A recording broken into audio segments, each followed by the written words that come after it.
Hello everybody, मैं हूं सुनैना और आप सबका स्वागत है मेरे चैनल मॉम सेज में।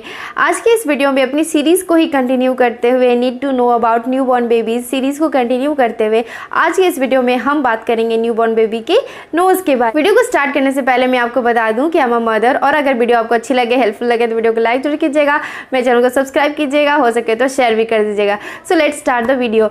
हमारे बड़े बुजुर्ग कहते हैं कि जिसकी नाक खड़ी है ना, वो बच्चा, वो इंसान, वो बच्चा मेल हो या फीमेल कोई भी हो, अगर उसकी नाक सीधी है, खड़ी है, तो वो जो बच्चे हैं ना, उनका अट्रैक्शन जो है बहुत ही ज़्यादा होता है। वो बच्चे जो है बहुत ही ज़्यादा अट्रैक्टिव दिखते हैं in comparison to flat nose वाले बच्चे। तो ऐसा हम मानते हैं कि फ्लैट नोज़ जिसकी होती है वो बच्चे थोड़े से ऐसा है सोसाइटी में, ऐसा कहते हैं बहुत सारी चीज़ें।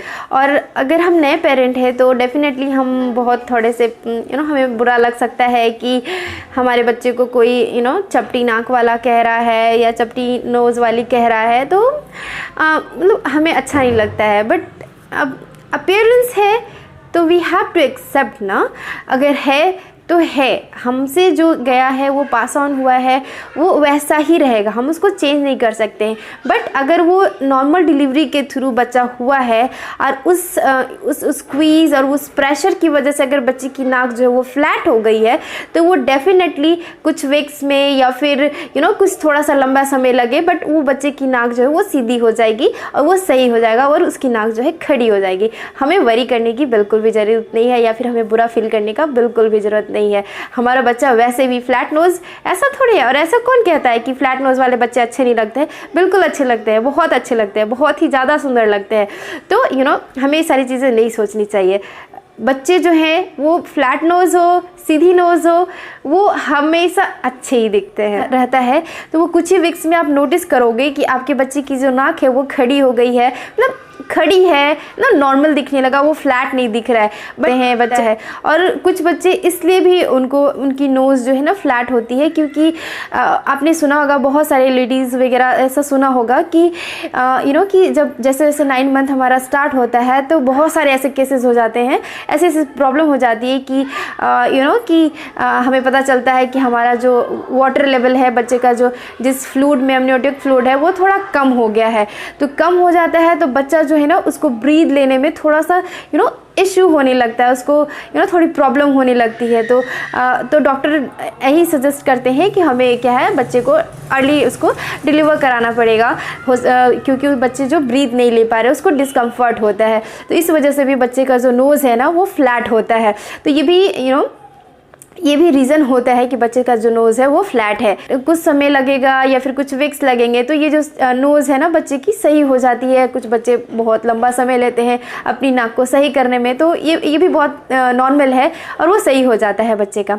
और आपने देखा होगा कि जो छोटा बच्चा है उसको ना, बच्चा जो है छोटा, अगर न्यू बॉर्न बेबी है तो आपने ऐसा महसूस किया होगा कि बच्चा जो है ना डीप ब्रीथ ले रहा है, बहुत लंबी वाली सांस ले रहा है, या फिर वो बहुत ही छोटी ब्रीथ ले रहा है, या फिर उसने अपनी ब्रीथ को होल्ड कर लिया है।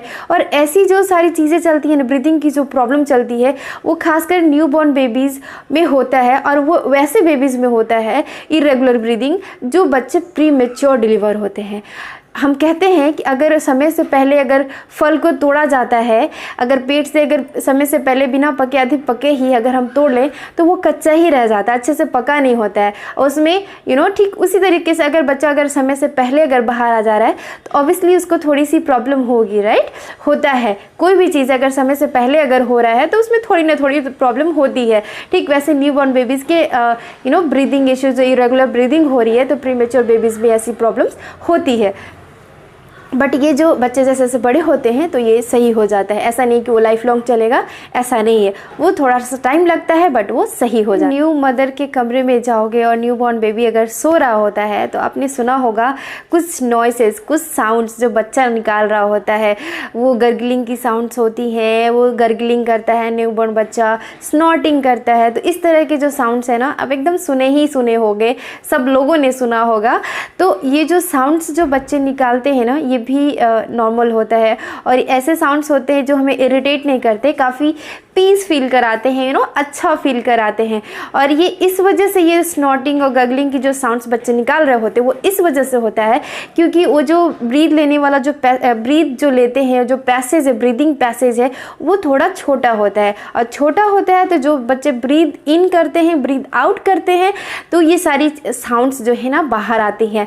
बट ये जो साउंड्स है वो हमेशा लाइफ लॉन्ग नहीं रहती हैं। आप खुद ही महसूस करोगे कुछ ही दिनों में, जो जैसे जैसे बच्चा बड़ा होगा, अब कुछ ही दिनों में आप नोटिस करोगे कि यू नो कि बच्चा जो है ना उसकी साउंड्स गायब हो गई हैं, बच्चा नॉइस नहीं निकाल रहा है, यू नो, एकदम कामली सोया हुआ है। मतलब ये जो साउंड्स है ना, जैसे जैसे बच्चा बड़ा होगा वो सही हो जाता है, नॉर्मल हो जाता है। So that's all about newborn babies nose. I hope you guys like this video. If you like तो hit the like button, subscribe to my channel और शेयर भी जरूर कर दीजिएगा इसको।